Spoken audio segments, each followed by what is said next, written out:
दोस्तों आज हम लोग पढ़ने जा रहे हैं शिक्षण कौशल। तो इनका याद करने का तरीका ये है। आगमन विधि जो है दोस्तों अरस्तु ने दिया, निगमन विधि भी अरस्तु ने दिया। देखिए दोस्तों, आगमन विधि और निगमन विधि अरस्तु ने दिया है, और संवाद विधि प्लेटो ने दिया, और प्रश्नोत्तर विधि अरस्तु ने दिया है। तो आगमन विधि, निगमन विधि और प्रश्नोत्तर विधि ये तीनों अरस्तु ने दिया है। तो आगमन विधि दोस्तों, आगमन विधि उदाहरण से नियम की ओर चलता है, और निगमन विधि नियम से उदाहरण की ओर चलता है। और संवाद विधि दोस्तों जिसमें उपसर्ग लगा हो और अपने,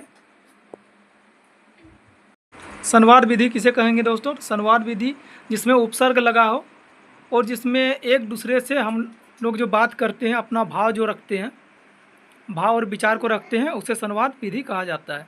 प्रश्नोत्तर विधि, तो दोस्तों प्रश्नोत्तर विधि अरस्तु ने दिया है, ये तो आप लोग जानते हैं, बताया जा चुका है। जिसमें सवाल किया जाता है दोस्तों, जैसे कि एक बच्चा एक टीचर से सवाल पूछता है तो उसे प्रश्नोत्तर विधि कहा जाता है, बच्चा क्योंकि प्रश्न कर रहा है। इसमें से दोस्तों अब हम लोग जानेंगे कि शिक्षक केंद्रित इसमें से क्या है और बाल केंद्रित इसमें से क्या है। तो विधियाँ तो दोस्तों हमारे बहुत हैं, लेकिन जिसमें जो इम्पोर्टेंट है, जो शिक्षक केंद्रित है और बाल केंद्रित है, आज हम लोग उसको जानेंगे। तो इसमें से शिक्षक केंद्रित दोस्तों व्याख्यान विधि हो गया, व्याख्यान युक्त प्रदर्शन विधि हो गया, जिसमें दोस्तों सिर्फ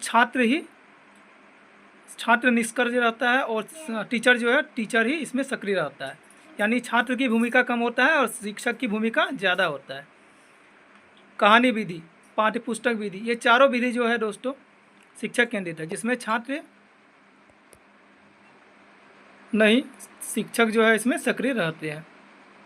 और बाल केंद्रित दोस्तों खेल विधि हो गया, किंडरगार्टन विधि दोस्तों हो गया, किंडरगार्टन विधि फॉरवेल ने दिया है दोस्तों। उसके बाद प्रयोगात्मक विधि हो गया, जिसमें छात्र ही सक्रिय रहते हैं दोस्तों।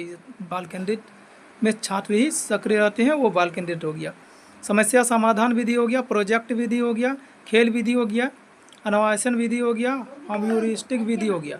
नोट, अब हम लोग जानेंगे दोस्तों, अब हम लोग जानेंगे वो विधि जिसमें दोनों सक्रिय रहते हैं। जैसे वाद विवाद विधि हो गया, जो प्लेटो ने दिया है। आगमन निगमन विधि हो गया, जो अरस्तु ने दिया है। विश्लेषण विधि हो गया, प्रश्नोत्तर विधि हो गया, जो सुकरात ने दिया है। संश्लेषण विधि हो गया दोस्तों। ठीक है दोस्तों, इसी तरह वीडियो पाने के लिए चैनल को सब्सक्राइब कर दें और लाइक कर दें, ताकि आप लोगों के लिए इसी तरह हम वीडियो लाते रहें।